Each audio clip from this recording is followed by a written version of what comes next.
Hello everyone, this is Dr. Clark in the Center for Weight Loss Success, and this morning you'll do a quick little video on continuing the discussion that we started last time on heart rate monitors, and using your heart rate is probably one of the, and a heart rate monitor is probably one of the most important pieces of exercise equipment you can own.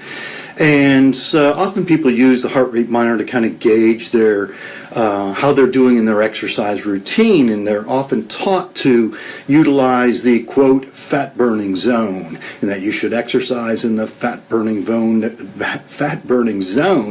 maximize kind of the utilization of fat. You know, and obviously a lot of people, when we exercise, we want to try to control weight, burn fat, kind of lose calorie, burn those calories up and kind of lose weight. That's what we want to do.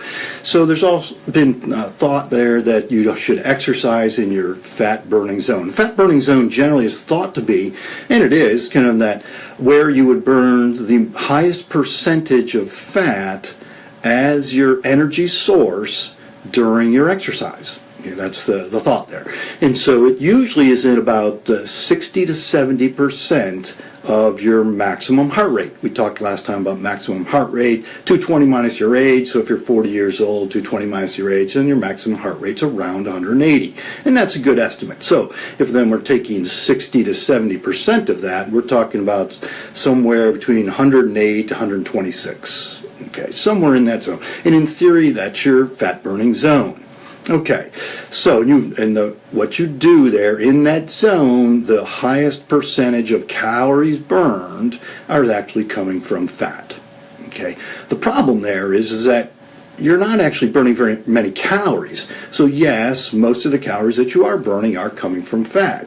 But the issue is you're not burning that many calories. So what you really want to do is kind of bump up that intensity. You bump up the intensity, you're burning a lot more calories. Now, as you burn a lot more calories, your body can't utilize fat quite as efficiently, and so subsequently then, yes, you're burning more calories from carbohydrate. But then the thought there is there something wrong with that? It's like, well, absolutely not. Okay, there's not something wrong with that, because really, if you're burning more calories from carbohydrate, what you're doing then is you're decreasing your carbohydrate stores, and we can store carbohydrate in our muscles. So if we start decreasing the carbohydrate stores, that means you can actually replace that carbohydrate. It's like you can't put more gasoline into your car's gas tank until you burn the gas off, right? There's only so much carbohydrate that'll fit into your muscle. So if you don't actually decrease the amount that's in the muscle, then subsequently you can't replace it. So you actually want to burn off some of that carbohydrate, the glycogen, glucose, that's in the muscles. If you burn that off, then you can actually put more in. And that's how we can actually help smooth over blood sugar swings.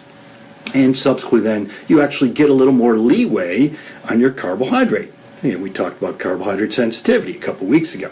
So two reasons that it doesn't work real well, that fat burning zone, is one, you're not actually burning that many calories. You bump up the intensity, you're going to burn a lot more calories.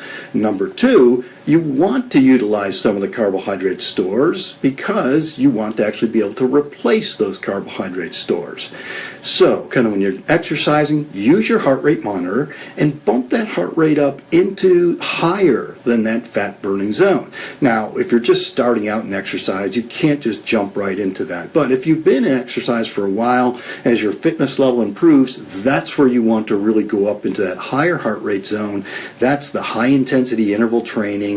And that's where we burn the most calories, and you get the most afterburn as well, which is what we really want, is kind of burning calories long after you're actually done. Slightly different discussion. We'll probably talk about that sometime in the near future. So next time I'm going to talk a little bit about one of the most important misconceptions about exercise. Questions, comments, post them below. Thanks for sharing. You have a good day. Take care.